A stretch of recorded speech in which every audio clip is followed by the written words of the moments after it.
नमस्कार, मी तुमची अभिनेत्री चित्रा दीक्षित.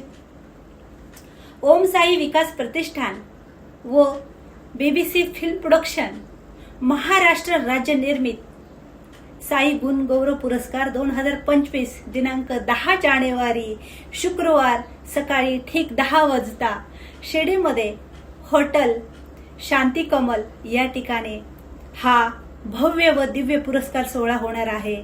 या पुरस्कारासाठी सिने क्षेत्रातील, कला क्षेत्रातील, क्रीडा क्षेत्रातील, सामाजिक क्षेत्रातील, आध्यात्मिक क्षेत्रातील, कृषी विषय क्षेत्रातील, पत्रकारिता क्षेत्रातील अशा अनेक कला क्षेत्रातील किंवा सामाजिक क्षेत्रातील ज्यांनी उल्लेखनीय कार्य केलेले आहेत व करत आहेत त्यांनी हा बायोडेटा स्क्रीनवर दिलेल्या नंबरवर नक्की पाठवा आणि आपला पुरस्कार नक्की निश्चित करा.